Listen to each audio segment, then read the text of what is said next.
Hi there, Bishop Hanson here again, and I just wanted to share with you one of the cool things that I've found to do on some of the family search apps for family history. So I wanted to show you on my phone so that you know how to do it, and you can do this too. So I'm going to kind of turn around and show you my phone, and then we'll kind of go from there. If you look at my phone, you can see, here's my regular phone. I have an iPhone. And here are my church apps that are all in one spot. And right here in this middle one is called Family Tree. And here's called Memories. And those are the two main family history apps. But if you click on Family Tree, it will usually pull up for you if it defaults in. Once you've signed in the very first time, it will default to either this view or it defaults to a similar view. And I'll show you how to do that. It might look like this, and will show your face, and it will show the tree going up. But what I really wanted to show you is how, if you have this, to get to the fan chart view, which is what it showed just a minute ago.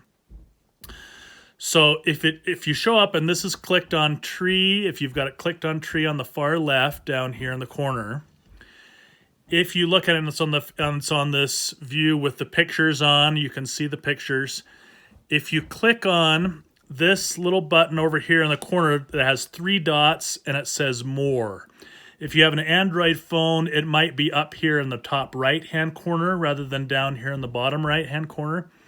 But if you click on More, it'll bring up a list like this, and it will show you a bunch of different things you can do, but it also has this button for Settings. So if you click on Settings, and it will show you up here at the top the pedigree view, and it shows either this one, which shows the pictures, or if you can click on this one, which shows the fan chart.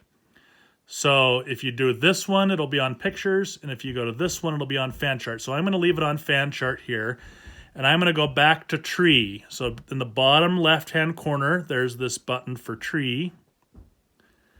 And now you can see my fan chart is all set up. And when you go to the fan chart, it will show me and my parents, and it will show Kathy here and all the children here.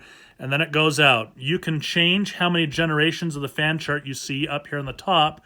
Right now it shows 7 generations, but you can change it to, if you push on that, it'll change it between 4 and 7 generations. But I'm going to leave it on 7 just because there's some cool things. Now the best thing about the fan chart is when you get to this, is this little button right down here in the bottom right corner, where it has 2 horizontal lines with 2 boxes on them. If you click on that, that's kind of a filter button. And it will bring up this menu down here at the bottom that will say either family lines, birth country, or you can kind of slide it over, sources, stories, photos, research helps, or ordinances. And if you click on any of those, it will light up where the people are from. So for example, right now it shows family lines, which shows that all these blue are related to this relative and the green are related to this relative. But if I click on birth country, it all of a sudden becomes very colorful. And you can see in this version that all these ones in blue were born in the United States. All the ones in this tan color were born in Denmark. And all the ones in this red were born in the United Kingdom. Or I think England sometimes shows up in green. So we've got some red and green, and I'm not sure why England and the UK are different. But then I've got some Swedish relatives over here. And purple is French. And dark blue is British colonial America. Oh, there's some way up here. So before the Revolutionary War, apparently they show up differently. And then there's some from Canada and others. But that's kind of a fun thing that you can do. And then the other one that I really like is if you look at any of these, you can look at sources, and it will show you where you have holes in some of your research. And or ordinances. You can see where ordinances, and you can see most of mine is filled in, and most of it is the ordinances are already done. But sometimes if you click on the other one, you can see where research needs to be done or where research helps are available. And then some of the sources of where they have a lot of sources and where they only have a very few sources. So I've got some spots out here in my Swedish line where there are literally no sources for these people. And it would be worth it for me to try and look at that. But I thought that was kind of a cool view of how that works, and I wanted to show that to you and hope that you enjoy looking at the new fan chart video.